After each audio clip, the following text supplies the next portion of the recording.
एक गांव में गौरी अपने माता पिता के साथ रहती थी।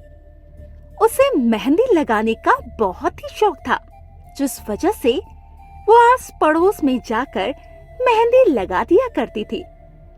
पर ये काम उसके पिता को अच्छा नहीं लगता था, जिस वजह से वो उस पर चिल्लाया करते थे। एक दिन की बात है, गौरी बगल के घर में मेहंदी लगाकर लौट रही थी। तभी उसके पिता मोहन रास्ते में मिल गए और उन्होंने उससे कहा, कहाँ गई थी तू? पता है कब से मैं तुझे ढूंढ रहा हूँ। कहीं नहीं पिताजी, शीला मौसी के घर गई थी, उन्हें मेहंदी लगानी थी। तुझे कितनी बार कहा है, मुझे तेरा ये काम पसंद नहीं है, तू क्यों करती है? पर इसमें बुराई ही क्या है? मेहंदी तो आजकल सभी लगाते हैं और आपको तो खुश होना चाहिए कि आपकी बेटी मेहंदी लगाने का काम करती है। मुझे कुछ नहीं सुनना, अब घर जा और आगे से अगर तू ये मेहंदी लेकर कहीं गई तो मुझसे बुरा कोई नहीं होगा। ये सुनकर गौरी बहुत ज्यादा उदास हो गई और घर आ गई। गौरी को उदास देखकर उसकी माँ सुनीता ने उससे कहा, क्या हुआ गौरी, तू उदास क्यों है? क्या शीला मौसी ने मेहंदी नहीं लगवाई? मौसी ने तो मेहंदी लगवाई है, पर पिताजी ने मुझे बहुत डांटा। मैंने तुझसे कहा था उनसे बचकर रहना। मुझे क्या पता था कि पिताजी मुझे रास्ते में मिल जाएंगे। तू चिंता मत कर, मैं तेरे पिता से बात करूंगी इस बारे में।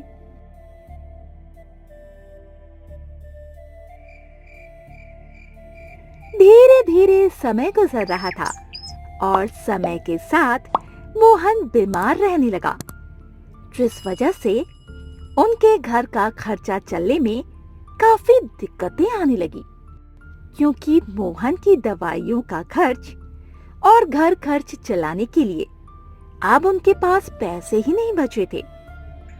एक दिन की बात है, सुनीता ने अपनी बेटी से कहा, सुनो बेटी, हमारे पास पैसे नहीं बचे हैं, अब हम तुम्हारे पिता का इलाज कैसे करवा पाएंगे? मुझे पता है माँ, पर पिताजी अब घर पर ही रहते हैं, वरना मैं इधर उधर जाकर मेहंदी लगा लेती और उससे कुछ रुपए ही मिल जाते हैं। तुम बिल्कुल ठीक कह रही हो, अगर मैंने काम किया तो फिर तुम्हारे पिता की देखभाल कौन करेगा? तुम ऐसा करो, अगर कोई मेहंदी वाला आए तो तुम मना मत करना और उसके साथ चली जाना। कहीं जाने की जरूरत नहीं है इसे, ये घर पर ही रहे और अगर पैसे खत्म हो गए तो हो जाने दो। यदि मैं मरता हूँ तो मर जाने दो, पर ये कहीं नहीं जाएगी। आप ऐसा क्यों कह रहे हैं? उसे मेहंदी लगाना अच्छा लगता है, इसी के साथ उसे कुछ पैसे भी मिल जाते हैं। समझने की कोशिश कीजिए। मुझे पसंद नहीं है कि वो किसी के घर जाकर मेहंदी लगाए, क्योंकि आजकल जमाना बहुत खराब चल रहा है।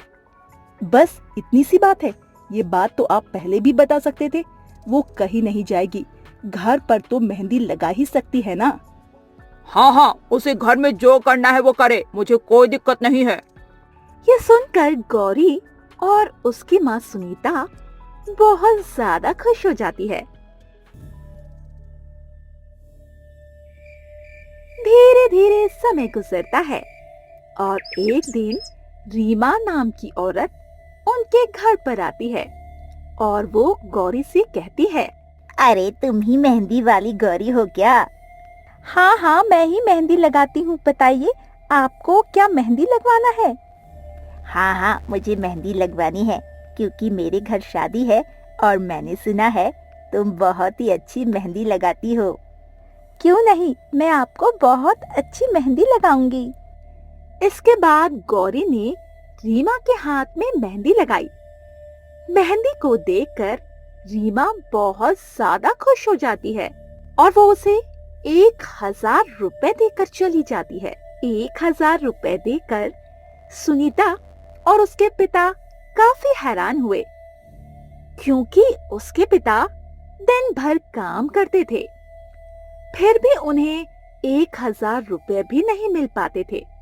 वहीं गौरी ने रुपए लाकर अपनी माँ को दिए और उनसे कहा, आप इनसे पिताजी की दवाई और घर का सामान ले आना।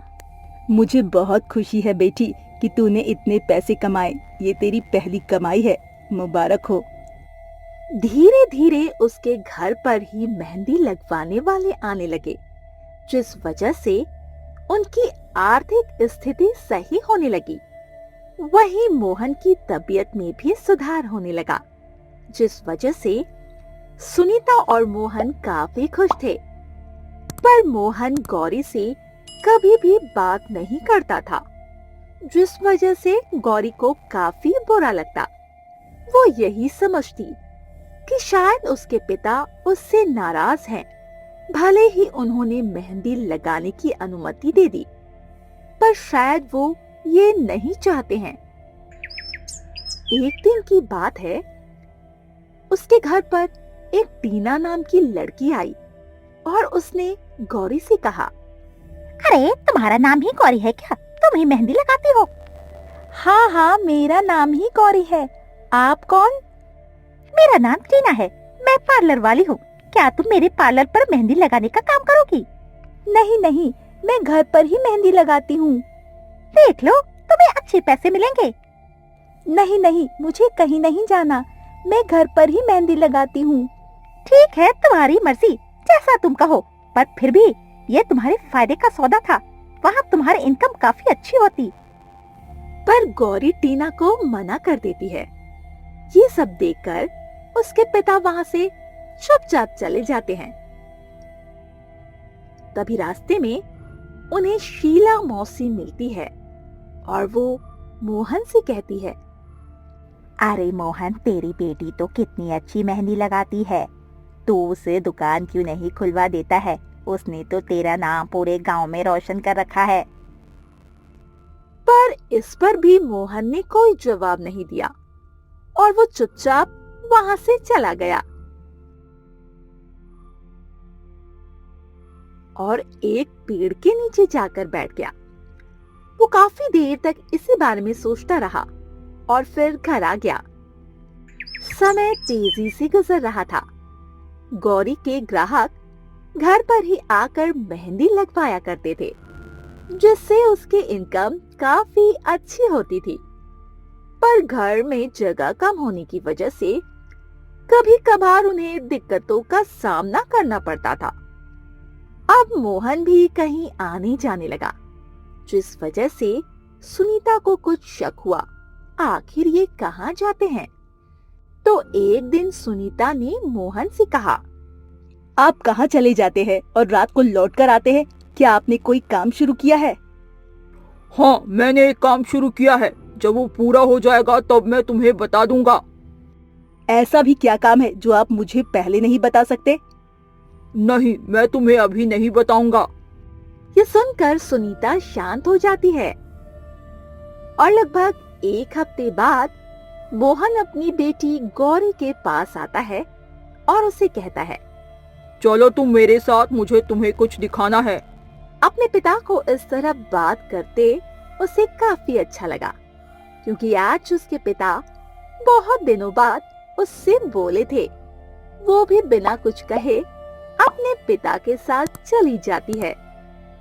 उसके पिता उसे घर से थोड़ी दूर पर लाते हैं, जहाँ पर एक बड़ी सी दुकान थी और उसके आगे काफी सारी कुर्सी और बेंच पड़ी हुई थी, जहाँ पर पेड़ों की छाया की वजह से धूप नहीं थी और दुकान पर एक बड़ा सा बोर्ड लगा था, जिस पर गौरी मेहंदी वाली लिखा था।